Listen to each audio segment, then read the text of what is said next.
Fly me to the moon and let me play among the stars. Let me see what spring is like on Jupiter and Mars. Pwede siguro mangyari yun. Magandang araw po sa inyong lahat, Sir JR po ng Usap-Usap University at welcome na naman po kung ikaw ay baguhan po sa U3. Tuloy po kayo, pasok po kayo sa ating channel at manood po tayo ng sabay. At kung ikaw naman po ay returning subscriber, maraming salamat po. Counting effort na lang. Mga 90,000 subscribers na po tayo, ano? So, salamat po sa inyong panonood po lagi. At ang atin pong ginagawa dito sa Usap-Usap University, sa mga returning subscribers, alam nyo na yan. Pero sa mga baguhan, ang ginagawa po natin, inaanalisa po natin yung mga diskusyon, mga religious debates at iba pa. At sa ating episode ngayon, ito po ay pinadala sa atin via Facebook. Ito ay isang episode ng Itanong Mo Kay Soriano. So, sa akin pong konting background, ako po ay dating university debater sa loob po ng 3 taon sa Mindanao State University sa Iligan. Ako rin ay nakapagdebate sa ABS-CBN News Channel at ako ay isang membro ng isang international public speaking organization, ang Toastmasters International. So ano pang hinihintay natin mga ka-youth? Samahan nyo ako ha. Let's go!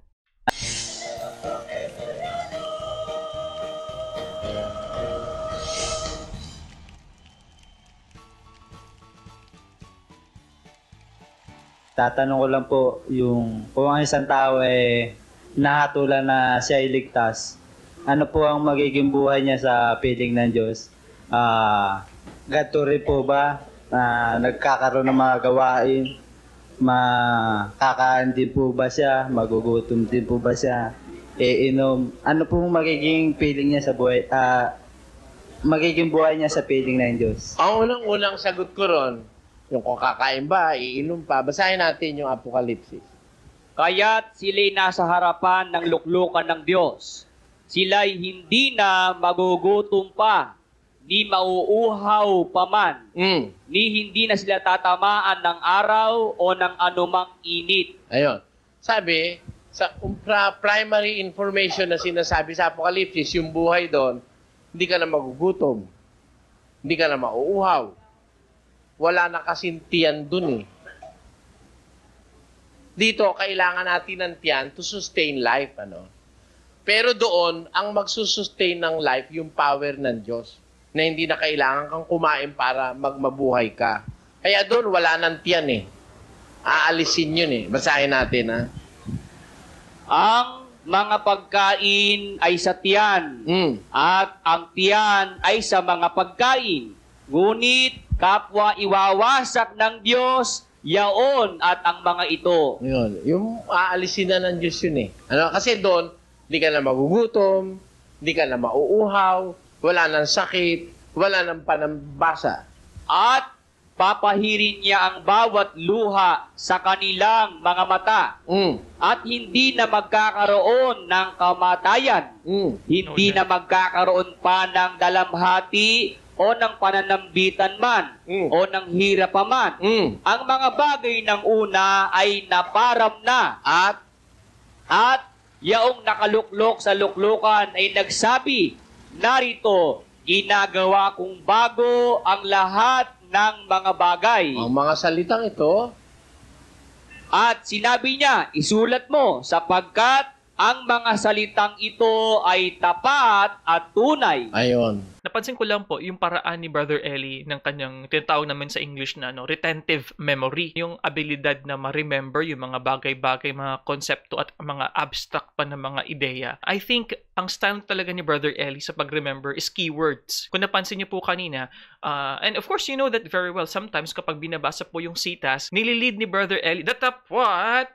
Dahil, gumaganon siya. Pero this time, ang sinabi niya is itong mga salita. Yung mga salitang ito, parang ganun. So, kay Brother Eli, is sa kanya, nare-remember niya yung mga keywords. So, kumbaga po, parang naka-highlight, dumilitaw na yung mga phrases sa kanyang utak. And then, yun ang mare-recall niya kapag inaalala niya in response to the questions na binibigay sa kanya ng mga audience. Babaguhin niya na eh. Wala nang panambitan, wala nang hirap, wala nang luha, wala na. Pero, para sabihin ko sa iyo kapatid, hindi ko kayang ilarawan sa iyo kung anong klaseng buhay yung andun.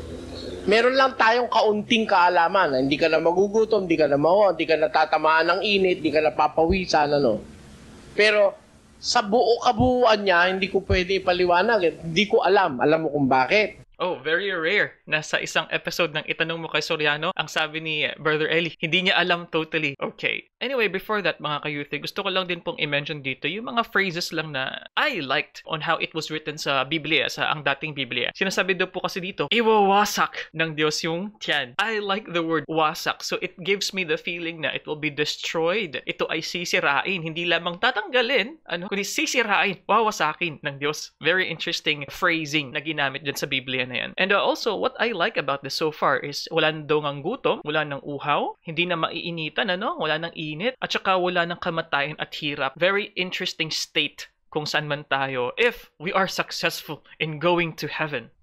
Pakinggan mo. Tatapwat gaya ng nasusulat ang mga bagay na hindi nakita ng mata, ni hindi narinig ng tainga, ni hindi pumasok sa puso ng tao. Anumang mga bagay na inihanda ng Diyos sa kanila na nangagsisiibig sa Kanya. Yun. Merong mga nakahandaan Diyos doon na sorpresa. Ang sabi, mga bagay na hindi nakita ng mata, hindi narinig ng tainga, hindi pumasok kailanman sa puso ng tao. Things that are unimaginable by human beings. Kaya yun isang kaligayahang hindi mo kayang ipaliwanag. Kasi walang nakakaalam na tao, hindi kayang maisip ng tao, hindi pa nakita ng mata, hindi pa narinig ng tenga, hindi pa pumasok sa puso ng tao. Ang mga bagay na ito, ang wika, ang inihanda ng Diyos sa kanila na nagsisiibig sa Kanya. Kaya hindi ko kayang i-define na buong buo yun . Pero ito, masasabi ko sa'yo, pag maliligtas ka, magiging para kang anghel. Parang spirit being, pwede ka pumunta doon sa mga galaxies, maglakbay ka kung saan-saan mong gusto, pwede yon. Nakahanda yun para sa mga lingkod ng Diyos . Isipin mo, bakit gumawa ang Diyos ng mga lalaking planeta, mga galaxies, mga bituin, lalayo, Para kanino? Wala namang naninirahan doon ngayon. Nakahanda yan para sa mga magiging dapat sa Diyos. Siguro isang araw, matutupad yung kantang, Fly me to the moon and let me play among the stars. Let me see what spring is like on Jupiter and Mars. Pwede siguro mangyari yun dahil, Lucas. Sapagkat hindi na sila maaaring mga matay pa, sapagkat kahalintulad na sila ng mga anghel, at sila'y mga anak ng Diyos, palibhasi mga anak ng pagkabuhay na mag-uli. Wala ka ng kamatayan, para ka ng anghel. Ang anghel hindi pwedeng malimitahan ng space at saka ng matter, Pagka naiba na itong katawan mo, para ka ng anghel, wala na limitasyon. Tayo, kaya lang hindi makabilis ng takbo, may matter tayo na meron tayong bahaging materya sa ating katawan. Pero pag naging purely spirit yan, ang espiritu hindi limitado ng space and time Hindi tumatanda ang espiritu. Hindi nagdi-disintegrate, hindi nag-undergo ng process of oxidation na kagaya na nangyayari sa material nating katawan. Kaya pagka nagtagumpay ka at naging dapat ka sa Diyos, you can just imagine kung ano magiging kalagayan mo. Okay, before that, parang curious ako, kasi I remember asking this question to my mom a long time ago. Siguro mga 7 or 8 years old ako, I was asking my mom, ano ang mangyayari sa atin kapag napunta tayo ng langit? Ang sabi ng mama ko na ma-remember ko ay magpupuri daw sa Diyos. Siyempre, wala nang sakit, wala nang hirap, pero hindi ko alam kung magkakakilala pa rin yung mga tao doon. Or, is there a governing body? Meron bang paraan ng paggogobyerno doon? At kung ganun, meron bang konsepto ng rules na kung saan mabibigyan ng penalty o punishment ang isang tao, ang isang spiritual being doon sa langit? Pwede ba siyang gumawa ng masama o hindi? Or lahat talaga is with the assumption that everyone is totally good, na wala na siyang pwedeng maling gawin or desisyon sa buhay? The same ba yung ating level of consciousness and intelligence kapag nandun na tayo? Will we know the same people that we know here? What will be our motivation? I'm very curious about this. So sa iba't ibang reliyon po, iba't iba din po ang mga reward, quote-unquote reward system dahil nga nagpagal sa lupa. So with the thinking that something good is awaiting you when you die. Like for others, they would have what? Sabi nila, you will receive some virgins when you die. Ang iba naman, state of nirvana, happiness, di ba po? Para kang nakawala sa koral siguro, no? Siguro, unang-una kong pupuntahan yung mga galaxy napapagbabasa ko sa kung dadatnang ko pa sila. Baka kaya kasamang tunawi ng Diyos yun kasi sabi sa Biblia, gusto ko ring ipaalam sa'yo yung 2 Korinto 4:18. Samantalang kami ay nagsisitingin, hindi sa mga bagay na nangakikita, kundi sa mga bagay na hindi nangakikita. Bakit? Sapagkat ang mga bagay na nangakikita ay may katapusan. Tatapwat, ang mga bagay na hindi nangakikita ay walang hanggan. Tamo, 2 bagay Yung hindi nakikita, walang hanggan. Yung nakikita, may katapusan Kaya itong lahat ng nakikita mong ito, matatapos ito Papalitan ito ng Diyos pagdating ng araw. Sabi niya, 65 ni Isaias. Okay, before that mga ka-U3, I find it interesting na na-mention dito ni Brother Eli na ang lahat nga ng nandito na nakikita natin ay mapapalitan, which is a topic na nabigyan na din po natin ng video reaction dati kung naalala nyo po yung verses sa Jehovah's Witnesses na kung saan ang mundo daw ay mapapalitan o hindi. I believe na ang paniniwala yata ng isang debater doon is ang mundo ay would stay as it is. But for Brother Eli, it will be replaced, it will be changed.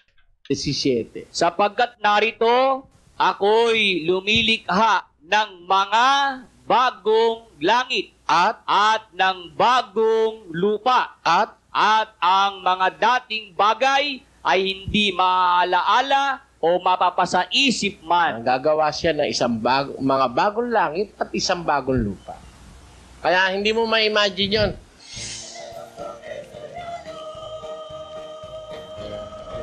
Ay, tapos na? Tapos na ba yun? O mayroon pang isa? Mayroon pa yatang isa. Paano po yung nahatulan na hindi naligtas? Ano pong magiging buhay niya? Yung hindi magiging dapat sa Diyos, dadalhin ng Diyos yun dun sa 14:9 Gs ng Apokalipsis.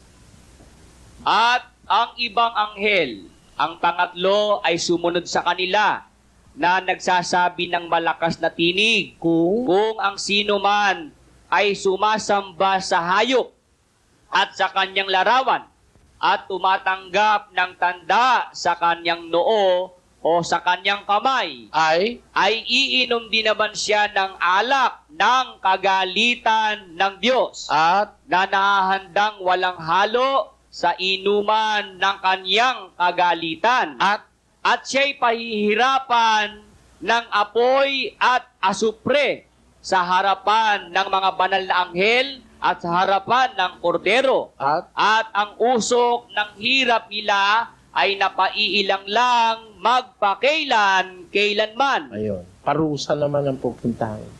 Halimbawa po naligtas ako at naligtas kayo. Makikilala ko po ba kayo? Pagka dumating yung pagkabuhay na maguli ng mga patay, Hindi na. O kaya kung hindi man tayo mamatay, halimbawa dumating na si Kristo bukas, hindi pwedeng hindi tayo magkakilala. Kumbaga, pares yung natin, yung images natin, ganito pa rin.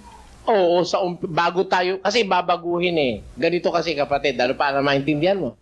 15. Okay, before that, mga ka-U3, ito po yung dilemma ng concept of vessel. On the same line of thinking, ang isasagot dito ni Brother Eli as who we really are. Kasi, well, on the outside, this body is what we see. You will recognize me just because of this face. However, it is also true that over time, your image of me may change. Pwede akong tataba, pwede akong papayat. So, the question there is, who is really you? Dahil kung ang babasehan mo lang ay yung kasa, yung vessel na kung sino tayo, that's really not who we are. Yung sa paradigm nga ng vessel, di ba? Ng isang barko, kunwaring papalitan mo parte ng hull. At itong hull na ito, itong piyesa, itong parte ng barko na ito, isasantabi mo. Sabihin natin yung sail na naman, yung pang-steer na naman. So kunin natin yan, ililipat natin dito. Hanggang sa paunti-unti, nababawasan yung parte So hanggang sa majority na ng parte ng barko na ito ay nandito na, ay naisantabi na. So ang question dito is, makakonsider mo ba na yung mga parte na tinanggal mo sa ship A ay si A pa rin? Eto, wala na yung original parts na ship A. Would this be considered still as ship A? Or etong mga lumang kasa, lumang katawan niya ay still sa ship A? Mangyayari nga yung mga napipredict nila na technology na kung saan ang human consciousness could be with the idea of machines and human thought in the near future. If this could be fused together, maka-question natin yung ideya ng who we are. Are we only the bodies that we have, or we are something that could last long? According to Brother Eli, when we were given the breath of life, we were given the spirit of life. You can review that in our past video reaction. With that thought, would we consider ourselves to be eternals? Narito, sinasaysay ko sa inyo ang isang hiwaga. Hindi tayong lahat ay mga tutulog, ngunit tayong lahat ay babaguhin. Hindi lahat ng tao mamamatay may dadat ng buhay Hindi lahat matutulog. Yung terminong matutulog doon, yung kamatayan na ibig sabihin. Hindi lahat mamamatay o matutulog, pero lahat ay tayo babaguhin. Paano ang pagbabago? Sa isang sandali, sa isang isap mata, sa huling pagtunog ng pakakak, sapagkat tutunog ang pakakak, at ang mga patay ay mga bubuhay na mag-uli na walang kasiraan, at tayo'y babaguhin. Lahat ng mga tao, babaguhin. Kaya, pero bago ka baguhin, siyempre malalaman mo muna kung sino ka. At kung bakit ka nandun. That is God's justice eh. Halimbawa, natagpuan mo na lang sarili mo. Halimbawa, namatay ka, binuhay ka maguli ng Diyos. Ba't ako narito? Malalaan mo ngayon. Tapos makikita mo. Oh, yung mga kasama mong naligtas, makikita mo. Tapos babaguhin. Papakita sa'yo yung panorama ng buhay eh. Pag binago na po, bali ano pong images ang nangyayari? That's a good question. Ano? Pag That's a good question. nabago na po. Pagka nabago ka na, aalisin na yung dati mong alaala. Sabi, hindi mo na maaalala yung una kasi pagka halimbawa, hindi maaalis yung una mong alaala. Halimbawa, misis mo, hindi naging dapat sa Diyos, nasa impyerno, nasa langit ka, lagi mo maalala yung misis mo. Hindi ka rin maligaya sa langit dahil yung misis mo, naglalalang mo doon sa impyerno eh. Kaya kailangan baguhin ang isip mo. Ganun ang sinasabi sa Biblia. Maraming salamat din sa Oh my. That's a very good episode of Itanong Mo kay Soriano. Although, ako, mas gusto kong pakinggan yung, kumbaga, long form ng discussion ni Brother Eli dito, mga kayute. Ang ganda. Ang ganda dahil hindi ito usual na tanong at ito magbibigay sa atin ng perspective, who are we really? Diba? Ano ba talaga tayo? Are we just meant to be here on earth? Or do we look for something beyond our physical life? So para sa akin, napakagandang tanong ito. It's something that we should always be thinking about, in my opinion. And religion in general gives us that assurance. And that's what we can see all over the world, mga ka-U3. Sa ating small little bubble here in the Philippines, where we have different kinds of religions, we have Christianity and Roman Catholicism as the major religion. Pero tandaan po natin, this is just not the world for us. You know, when we go to other countries, they too have their different levels of spirituality. So very interesting na in some ways, most religions have united on the idea that there is something beyond what we have right now. For me, at least, it gives us the justice of heaven. Kasi alam natin na hindi lahat could get the comfortable life. Not everyone could have the good life here on earth. So at least for most of us, it gives us the feeling that, okay, hindi lamang ito temporal. Meron pa tayong nilulook forward. Kumbaga, kita-kita pa tayo sa finals, mga ka-U3. But anyway, sana po nagustuhan niyo po ang atin pong video reaction for this episode. I would say that this is probably one of the most technical, at least on what I was mentioning about, you know, the Greek philosophies and also what we can expect with the technologies na nasabi ko nga kanina. Kasi po, if you ask me, this is almost inevitable that the machines that we will be able to quote-unquote preserve the consciousness of the human mind and change yung ating brain processes into something digital that you could put in another vessel. At least that's what I was thinking about. Dahil papunta na tayo doon. You can research about the work of Elon Musk on Neuralink and other researches on the conversion of the human brain processes into digital. Of course, this will not be perfected in our lifetime, but I'm pretty sure in the near future, like 4 or 5 generations from now, I'm quite confident that there's a very big possibility of this happening. But anyway, mga ka-Youthing, maraming salamat po sa panonood. And if you like these kinds of videos, you know what to do. Please click subscribe here, mga ka-Youthing. Meron din po tayong video dito. Meron din tayong video dito. At sana po, share nyo po yung video na ito sa inyo po mga kaibigan, mga kakilala, and I'll see you guys next time. Peace! Bye-bye!